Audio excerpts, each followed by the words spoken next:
Welcome back. അപ്പോൾ ഇന്ന് ഞാൻ വന്നിരിക്കുന്നത് എൻ്റെ വീട്ടിൽ ഞാൻ ഉണ്ടാക്കുന്ന ഒരു ചില്ലി ചിക്കൻ്റെ റെസിപ്പിയാണ് കേട്ടോ. അപ്പോൾ നമ്മൾ റെസ്റ്റോറൻറ്റിൽ നിന്ന് കഴിക്കുന്നത് പോലെ എന്ന് പറയാം, അല്ലെങ്കിൽ അതിക്കും മീതെ എന്നും പറയാം കേട്ടോ. അത്രയും അടിപൊളി ടേസ്റ്റി ആയിട്ടുള്ളൊരു ചിക്കൻ ചില്ലി റെസിപ്പിയാണ് കേട്ടോ ഇന്ന് ഞാൻ വന്നിരിക്കുന്നത്. അപ്പോൾ നമുക്ക് അതിനായിട്ടൊരു ക്യാപ്സിക്കം, സവാള, ഇഞ്ചി, വെളുത്തുള്ളി അതൊക്കെ അരിഞ്ഞെടുത്തിട്ടുണ്ട് കേട്ടോ. പിന്നെ നമുക്ക് ആദ്യം തന്നെ ചിക്കൻ്റെ മസാല നമുക്ക് റെഡിയാക്കി വെക്കാം. അപ്പോൾ ചിക്കൻ ഒരു അരമണിക്കൂറൊക്കെ നമ്മളിങ്ങനെ മസാല തേച്ച് റെസ്റ്റ് ചെയ്യാൻ വെക്കണ്ടോ. അപ്പോൾ ആ ചിക്കനിലേക്ക് കുരുമുളക് പൊടി, ആവശ്യത്തിന് ഉപ്പ്, പിന്നെ കുറച്ച് കോൺഫ്ലവറും ഇട്ടിട്ട് നല്ലോണം അരമണിക്കൂർ മസാല തേച്ച് വെക്കുകയാണേ. ചിക്കനൊക്കെ നല്ലോണം ഒന്ന് കഴുകി വൃത്തിയാക്കി ചെറിയ കഷ്ണങ്ങളാക്കിയിട്ട് മാറ്റിയിട്ട് പിന്നെ നമ്മൾ മസാല തേച്ചിട്ട് അവിടെ നിന്ന് റെസ്റ്റ് ചെയ്യാൻ വെക്കുക കേട്ടോ. അപ്പോൾ ആ റെസ്റ്റ് ചെയ്യാനുള്ള സമയം കൊണ്ട് പിന്നെ നമുക്കതിലേക്ക് നമ്മുടെ ഗ്രേവിക്ക് വേണ്ട കാര്യങ്ങളൊക്കെ ഒന്ന് റെഡിയാക്കി എടുക്കാം. അപ്പോൾ നമ്മുടെ ചിക്കനിൽ വേറൊരു മസാലയും നമ്മൾ ചേർക്കുന്നില്ല, നിങ്ങൾ മറന്നിട്ടുണ്ടാവില്ല എന്ന് കരുതുന്നു. കുരുമുളക് പൊടി, ഉപ്പ്, കോൺഫ്ലവർ ഇട്ടോ അത് ചേർത്തിട്ട് നല്ലോണം മസാല ആക്കിയിട്ട് അതവിടെ കുറച്ച് സമയം റെസ്റ്റ് ചെയ്യാൻ വെക്കുക. അപ്പോഴത്തേക്കും നമുക്ക് ചട്ടി അടുപ്പത്ത് വെച്ചിട്ട് നമുക്ക് അതിൻ്റെ ഗ്രേവി ഉണ്ടാക്കാൻ വേണ്ടിയിട്ടുള്ള മസാല റെഡിയാക്കാം കേട്ടോ. അപ്പോൾ നമ്മൾ ഇതിലേക്ക് ആവശ്യത്തിന് സൺഫ്ലവർ ആണ് കേട്ടോ ഒഴിക്കുന്നത്, നമ്മുടെ വെളിച്ചെണ്ണ ഒന്ന് ഒഴിച്ച് പോയത് കേട്ടോ. അപ്പോൾ ഇതിനൊക്കെ ഒരു ചൈനീസ് ടച്ച് ആണല്ലോ ഇങ്ങനത്തെ കറിക്കൊക്കെ. അപ്പോൾ അത് കിട്ടണമെങ്കിൽ നമ്മൾ സൺഫ്ലവർ തന്നെ ഒഴിച്ച് കൊടുക്കാം കേട്ടോ, അല്ലെങ്കിൽ പിന്നെ ഇത് നമ്മുടെ നാടൻ ചില്ലി ചിക്കനായി മാറും. അപ്പോൾ നമ്മളും ഉണ്ടാക്കുമ്പോൾ ഒരു ചൈനീസ് ലുക്ക് തന്നെ ഉണ്ടാക്കി നോക്കാം കേട്ടോ.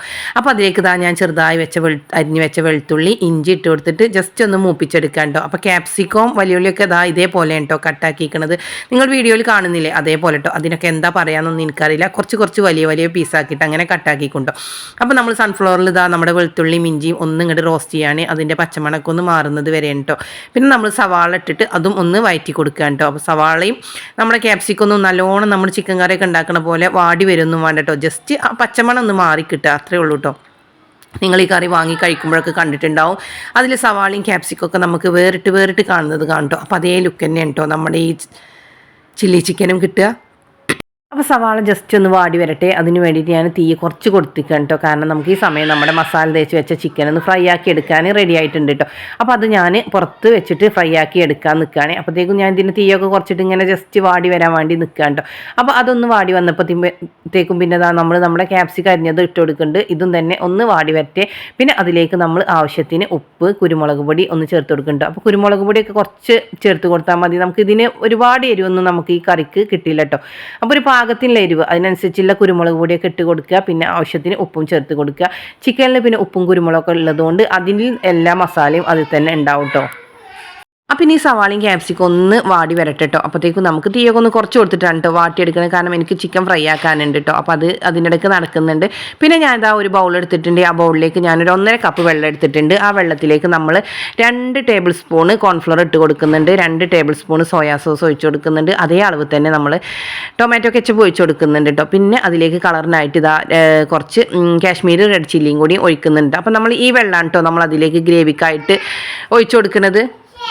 അപ്പോൾ നമ്മൾ ചില്ലി ചിക്കൻ്റെ സ്റ്റൈലും കളറും എന്താ പറയുക, ഒരു അടിപൊളി സ്റ്റൈലാണല്ലോ കാണാൻ, അതൊക്കെ കിട്ടാൻ വേണ്ടിയിട്ടാണ് നമ്മൾ ഗ്രേവിയിലേക്ക് ഇത് ഒഴിച്ചു കൊടുക്കുന്നത് കേട്ടോ. അപ്പോൾ എന്തായാലും ഇതേപോലെ തന്നെ ചെയ്ത് കൊടുത്തോളൂ. അപ്പോഴത്തേക്കും നമ്മുടെ ക്യാപ്സിക്കം, ഉള്ളിയും ഒക്കെ ഒന്ന് സെറ്റ് ആയിട്ടുണ്ട്. അപ്പോഴത്തേക്കും നമ്മൾ ഫ്രൈ ആക്കി വെച്ച ചിക്കനും റെഡി ആയിട്ടുണ്ട് കേട്ടോ.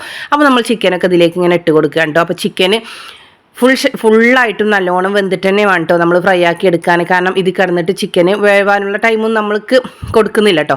അപ്പോൾ നമ്മുടെ ചിക്കനൊക്കെ നല്ലോണം തന്നെ ഫ്രൈ ആക്കി എടുത്തോളൂ. അപ്പോൾ ഇതിങ്ങനെ ചിക്കനൊക്കെ ഇട്ട് കൊടുത്തതിന് ശേഷം നല്ലോണം ഒന്ന് മിക്സ് ആക്കി കൊടുക്കാം കേട്ടോ. അത് മിക്സ് ആക്കി കൊടുത്തതിന് ശേഷം പിന്നെ നമ്മൾ ഉണ്ടാക്കി വെച്ച ആ ഗ്രേവി ഉണ്ടല്ലോ അത് ഇതിലേക്ക് ഒഴിച്ച് കൊടുക്കാണ്ട്. അപ്പോൾ അത് ഒഴിക്കണോട് കൂടെ തന്നെ തിളച്ച് വരുമ്പോഴത്തേക്കും അത് നല്ലോണം ഒന്ന് കുറുകി തിക്കായി വരും, കാരണം കോൺഫ്ലവറൊക്കെ ഒഴിച്ചതല്ലേ. അപ്പോൾ പിന്നെ നമുക്കത് തിളക്കാനൊന്നും അത്ര സമയം ലഭിക്കില്ല കേട്ടോ. അങ്ങനെ നമ്മളിത് മിക്സ് ആക്കിയിട്ട് ഞാൻ പറഞ്ഞ പോലെ തന്നെ നമ്മുടെ ഇത് ഒഴിച്ചു കൊടുക്കുക കേട്ടോ. ഇത് ഒഴിച്ചു കൊടുത്തിട്ട് നമ്മൾ നല്ലോണം മിക്സാക്കി കൊടുക്കുകയാണ്. പിന്നെ തീയൊക്കെ ഒന്ന് കൂട്ടി വെച്ചിട്ട് നമ്മളൊന്ന് ജസ്റ്റ് നിൽക്കുമ്പോഴത്തേക്കും ഇതിങ്ങനെ തിളച്ച് ടൈറ്റായി വന്നിട്ടുണ്ടാവും കേട്ടോ. അപ്പോഴത്തേക്കും ഇതൊക്കെ ഒന്ന് സെറ്റ് ആയിട്ടുണ്ടാവും, കാരണം ഈ കോൺഫ്ലവർ ഒന്ന് ജസ്റ്റ് തിളക്കാനുള്ള സമയം മാത്രമാണ് കേട്ടോ നമുക്ക് ഇതിലേക്ക് ആവശ്യം. പിന്നെ ഞാൻ അതിലേക്ക് കുറച്ച് പഞ്ചസാര ഇട്ട് കൊടുക്കുന്നുണ്ട്, ഒരു 2 ടീസ്പൂണൊക്കെ പഞ്ചസാര ഇട്ട് കൊടുക്കുന്നുണ്ടാവും കേട്ടോ. കാരണം ഇതിന് ഇത്തിരി മധുരം, എരിവും ഉപ്പും ഒക്കെ പാകത്തിൽ നിൽക്കണമെങ്കിൽ മധുരത്തിന് വേണ്ടിയിട്ടാണ് കേട്ടോ നമ്മൾ പഞ്ചസാര ചേർത്ത് കൊടുക്കുന്നത്. അങ്ങനെ കറി നല്ലോണം തിളച്ച് കുറുകി തിക്കായി വരുന്നുണ്ട് കേട്ടോ. അപ്പോൾ കണ്ടില്ലേ, നല്ല അടിപൊളിയായിട്ട് തന്നെ കേട്ടോ നമ്മുടെ ചില്ലി ചിക്കൻ റെഡിയായി കിട്ടുക. അപ്പോൾ നമ്മൾ ചില്ലി ചിക്കനൊക്കെ റെഡി ആയിട്ടുണ്ട് കേട്ടോ. അപ്പോൾ കാണുമ്പോൾ തന്നെ നിങ്ങൾക്ക് അറിയായിരിക്കും നല്ല അടിപൊളി ടേസ്റ്റും കളറും ഒക്കെ ഉണ്ട് കേട്ടോ. പിന്നെ കളർ കുറച്ച് ഇതിൽ കാണുമ്പോൾ നിങ്ങൾക്ക് തോന്നുന്നുണ്ടായിരിക്കാം, പക്ഷേ നമ്മൾ സാധാ റെസ്റ്റോറൻറ്റിൽ നിന്ന് കഴിക്കില്ലേ അതിനേറെ ടേസ്റ്റ് തന്നെ ഉണ്ടോ. റെസ്റ്റോറൻറ്റിൽ നിന്ന് കഴിച്ചവർക്കൊക്കെ അറിയാം ഇതേ ലുക്ക് തന്നെ ഉണ്ടോ അവിടുന്ന് വാങ്ങിക്കുമ്പോഴും കിട്ടുക. അപ്പോൾ നമ്മൾ ഇനി റെസ്റ്റോറൻ്റ് ഒന്നും പോവാതെ വീട്ടിൽ തന്നെ ഉണ്ടാക്കി കഴിക്കാൻ പറ്റിയ ഒരു സിമ്പിളായിട്ട് നിങ്ങൾക്ക് എന്തായാലും ട്രൈ ആക്കാൻ പറ്റുന്ന ഒരു റെസിപ്പി തന്നെ ഉണ്ടോ. അപ്പോൾ ഇത് ചപ്പാത്തിൻ്റെ കൂടെയും പൊറാട്ടൻ്റെ കൂടെയും ഗീ റൈസിൻ്റെ കൂടെയും ഒക്കെ നല്ല കോമ്പിനേഷനാണ് കേട്ടോ. അതിലുപരി നമ്മുടെ ഫ്രൈഡ് റൈസ് ഉണ്ടല്ലോ അതിൻ്റെ കൂടെ എന്തായാലും നിങ്ങൾക്ക് ഉണ്ടാക്കി നോക്കാവുന്നതാണ് കേട്ടോ. പിന്നെ നമ്മൾ ചൂടാറിന് ശേഷം തുറന്ന് നോക്കുമ്പോൾ നല്ല സെറ്റ് ആയിട്ടുണ്ടോ. ഇനി നമുക്കിതൊക്കെ ഒന്ന് ഫുഡൊക്കെ കഴിക്കുമ്പോൾ ഒന്ന് വിളമ്പി നോക്കട്ടോ. അപ്പോൾ നല്ല അടിപൊളി ടേസ്റ്റ് തന്നെ കേട്ടോ. അപ്പോൾ ഇതൊക്കെ ഉണ്ടോ ഇന്നത്തെ എൻ്റെ വീഡിയോ. അപ്പോൾ നിങ്ങൾക്ക് എൻ്റെ വീഡിയോ ഇഷ്ടമായ ലൈക്ക് ചെയ്യുക, ഷെയർ ചെയ്യുക, സബ്സ്ക്രൈബ് ചെയ്യുക, തൊട്ടടുത്ത ബെല്ലൈക്കൺ ഒന്ന് ക്ലിക്ക് ചെയ്യട്ടോ. കൂടാതെ ആരെങ്കിലും സബ്സ്ക്രൈബ് ചെയ്യാതെ കാണുന്നുണ്ടെങ്കിൽ പ്ലീസ് ഒന്ന് സബ്സ്ക്രൈബ് ചെയ്ത് സപ്പോർട്ട് ചെയ്യുക. Okay, thank